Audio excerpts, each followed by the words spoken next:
Hey, how's it going guys? Welcome back to the channel. In today's video I want to share with you is my first PvP max level comp build.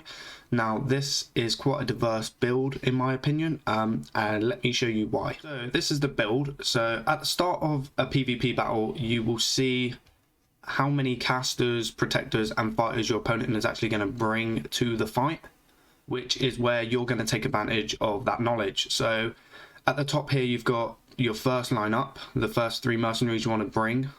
So these ones here you only want to bring if you're up against fighters and protectors. Now let me tell you why.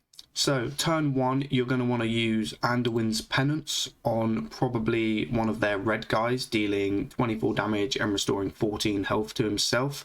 Now he probably won't restore any health because he's a speed 4, so he's going to go off quite quickly. And then you're going to want to do Terror Charge with Mana Off. He's going to attack an enemy and then gain 8 health. So he's actually not going to take too much return damage because he's going to heal himself up by 8. So that's not too bad. And then the main attack is Garrosh. So he's going to use his Mancora and he's going to attack an enemy and then that enemy is going to attack him back. So if you try and target a green dude for double damage, that's always good. Plus he wants to take damage back. The idea is to try and get him at 50 health by turn 2.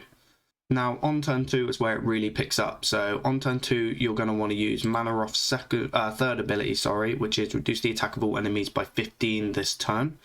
That's a speed 2, so that's always going to go first.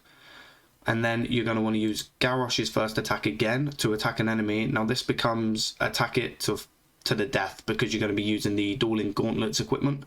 So that is probably, if there's no taunt, you get to choose anything to kill that turn. But if there is a taunt, then obviously he'll attack that and then that will just die and Garrosh will take next to no return damage, which is insane.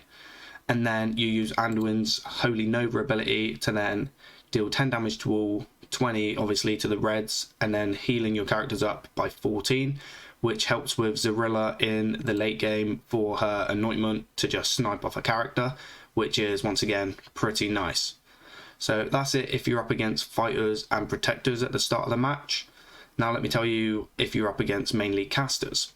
So if you're up against mainly casters, you're going to want to sub out your Garrosh and your Mana Off for Diablo and Khan.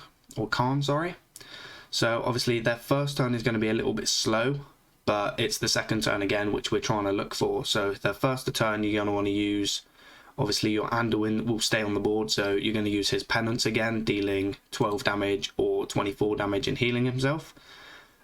And then you're going to want to use Khan's Uppercut, which is going to attack an enemy and restore 8 health if he hasn't attacked it yet. So if he hits into an enemy at speed 6 and something's not attacked, he's going to heal, which helps Zarilla out again, which is not too bad. And then Diablo, you're just going to want to use his Doom Charge, dealing his attack and slowing the enemy down next turn.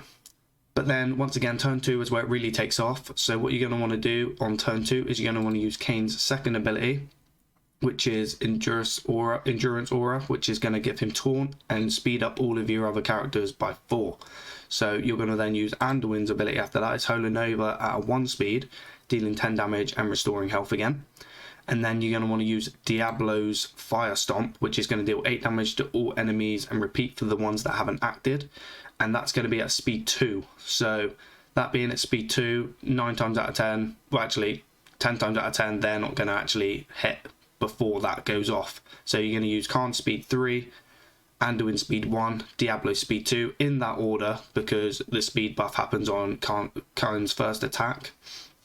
And then that's going to deal, obviously we've decided this match up against blues, so this is going to be critical damage to a lot of their board if they're running double blue or even triple blue, which is going to put them on next to no health, which is going to be super strong.